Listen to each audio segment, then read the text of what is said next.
ইন্নাল হামদুলিল্লাহ আউযু বিল্লাহি মিনাশ শাইতানির রাজিম বিসমিল্লাহির রহমানির রহিম।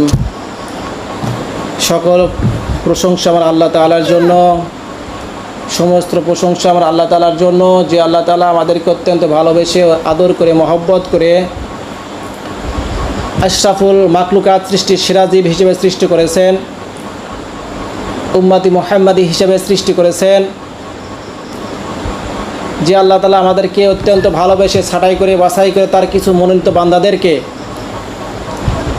একটা ইসলামিক ক্লাস তথা স্পেশাল তদবির শিক্ষা কোর্স কুরআন সুন্নাহ ভিত্তিক এই ক্লাসে হাজির করেছেন, সেই রব্বুল আলামিনের শাহী দরবারে অসংখ্য শুকরিয়া জানাই। সকলেই বলে আলহামদুলিল্লাহ।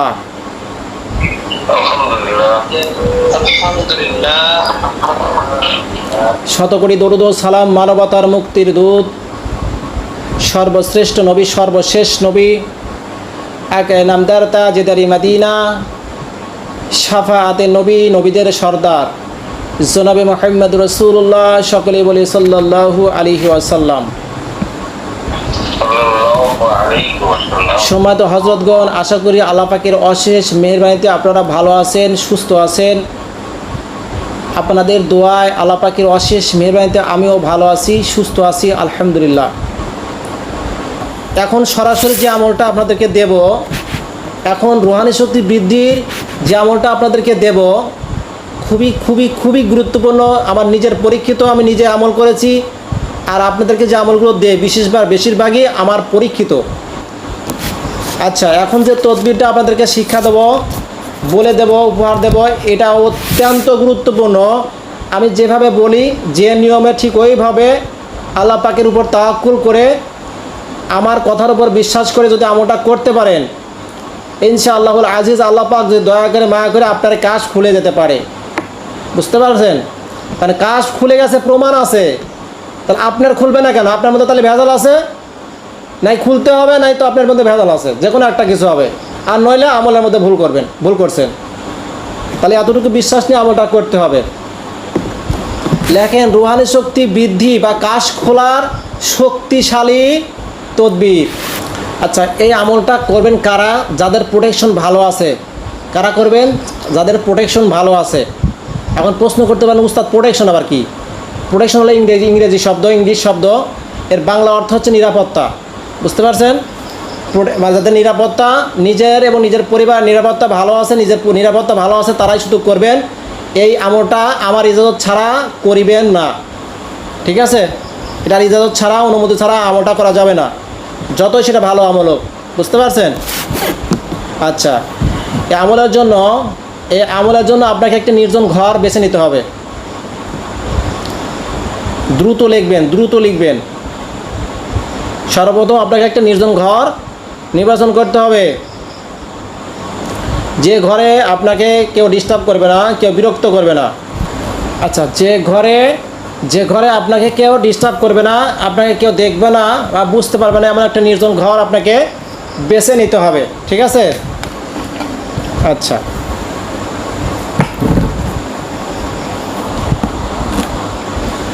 আমলটা শুরু করবেন হচ্ছে চন্দ্রমাসের প্রথম বৃহস্পতিবার। এই দিনে করলে সবচেয়ে ভালো হয়, তবে যে কোনো বৃহস্পতিবার থেকে আমলটা করতে পারবেন। তবে চন্দ্রমাসের প্রথম বৃহস্পতিবার থেকে ঈশান নামাজের পর থেকে আমলটা শুরু করলে ভালো হয়, এতটুকু লিখতে পারেন। আচ্ছা, আমলটি করার পূর্বে আপনাকে একটা পানি রেডি করতে হবে, একটা পানি তৈরি করতে হবে। একটা পানির পাত্র নেবেন, একটা পাত্রে পানি নেবেন, কিছু পরিমাণ পানি নেবেন। আচ্ছা,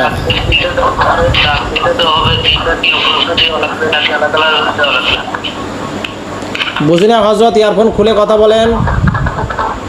আমরা তিনটা দিব, তিনটা কি আগে প্রথম দাগের উপরে পড়লে হবে নাকি আলাদা আলাদা দেওয়া লাগবে? আলাদা আলাদা দিতে হবে। যেটা প্রথম যে বৃত্তটা দিবেন, মিউট করেন। প্রথম যে বৃত্তটা দিবেন, প্রথমটা একটা তো বৃত্ত দিলেনই, এরপরে 1 ইঞ্চি ফাঁকে আর একটা বৃত্ত দিবেন। একবার আয়াতুল কুরসি পড়লেন, একটা বৃত্ত হলো। আবার 1 ইঞ্চি ফাঁকে আরেকবার আয়তুল কুরসি পড়তে থাকবেন, আর একটা বৃত্ত দিবেন। আবার 1 ইঞ্চি ফাঁকে আর একটা বৃত্ত দিবেন, আয়তুল কুরসি পড়বেন। বুঝতে পারছেন এবার?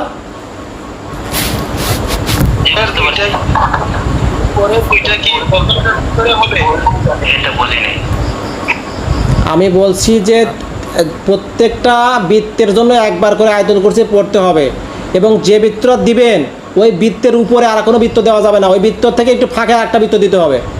বুঝতে পারছেন?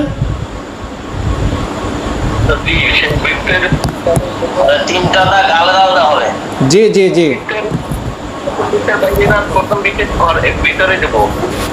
ভিতরে দিবেন না বাইরে দিবেন?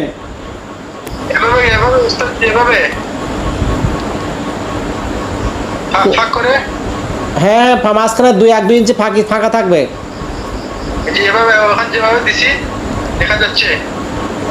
হ্যাঁ হ্যাঁ হ্যাঁ, যেটা সুন্দর দেখা যাচ্ছে এরকম করে দিবেন, মাঝখানে আপনি বসবেন। আর শোনেন একটা কথা শোনেন, আমি বলি বৃত্তরা এমন আপনার বডি থেকে এতটুকু ফাঁকে দেবেন যাতে করে আপনার দুই পা যদি টান করে দেন, এরকম টান করে দেন 2 পা, বা হাতটা এরকম করলে আপনার বৃত্তর বাইরে যেন হাত না যায়, এতটুকু ফাঁকে দেবেন। মানে এতটুকু ফাঁকে দেবেন যাতে করে হাত টান করলে বৃত্তের বাইরে যেন হাত বা পা না যায়। বুঝতে পারছেন? এতটুকু ফাঁকে বৃত্তরা দেবেন, যেন ঘরটা একটু বড় ঘর হলে ভালো হয়। বুঝতে পারছেন? হযরত আপনি যে কোনো দিক দিলেই হবে, তবে আমরা আরবি পড়ি কোন পাশ থেকে? ডান পাশ থেকে বাম দিকে আরবি পড়ি না? তাহলে আপনি ডান পাশ থেকে বৃত্তটা দেওয়া শুরু করবেন, বাম দিকে যাবে। তার মানে ঘড়ি তো চলে এই দিকে, তাহলে ঘড়ির কাঁটার বিপরীত দিকে আপনি দিবেন, অর্থাৎ ডান দিক থেকে বাম দিকে বৃত্ত দিয়ে শুরু করবেন। বুঝছেন? প্রথম বৃত্তটা দেওয়ার পরে ওই বৃত্তের ভিতরে থেকে কি 1 ইঞ্চি পরে পরে বৃত্ত দিলে হবে? হবে হবে, 1 ইঞ্চি নাকে 2 ইঞ্চি দেন, সমস্যা নাই, দিলে পরেই হবে। ভিতরে অথবা বাহিরে উভয় দিকে দিলে তো কোনো সমস্যা নেই স্যারজি? না না, সমস্যা নাই। আচ্ছা, ওই কন্ডিকা ওই বৃত্তটা কত সময়ের জন্য বলবৎ থাকবে? যত সময় ওখান থাকবো ওখানে বেরিয়ে গেলে ওটা নষ্ট আবার দিতে হবে। কোনো স্টেঞ্জার কারণে বা কোনো কারণে বার হলাম, তাহলে কি বৃত্তটা নষ্ট হবে, আবার দিতে হবে না? হ্যাঁ, দুর্বল হয়ে যাবে হযরত, একটু দুর্বল হয়ে যাবে। বৃত্তের বাইরে যাবেন কেন? আপনি আমল বসবেন সেভাবে, ইস্তেঞ্জা সব কিছু সেরে সেইভাবেই বসবেন। আপনি কষ্ট করে বৃত্তটা দিবেন, দুর্বল হয়ে যাবে, বাইরে গেলে দুর্বল হয়ে যাবে।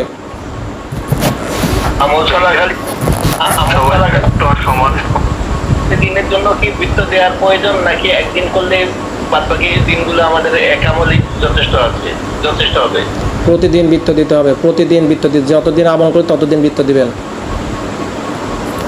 প্রতিদিন ওই চপ বা ওই ছুরি প্রতিদিন পড়তে হবে কি হযরত? ছুরি কেন? ছুরি হলো মাটির গর্জার, তার জন্য ছুরি বা চাকু।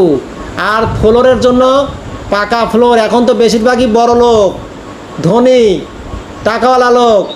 এখন কি আর মাটির ঘর আছে? মাটির ঘর আগের দিন ব্যবহার করতো, আগের দিনের লোক এগুলো চাকু ব্যবহার করতো। এখন বেশিরভাগই তো পাকা করা, ইটের তৈরি, এই আপনার টাইলস করা। সেক্ষেত্রে মার্কার কলম নেবেন অথবা চক নেবেন, যেটা সুবিধা হয়। ঠিক আছে?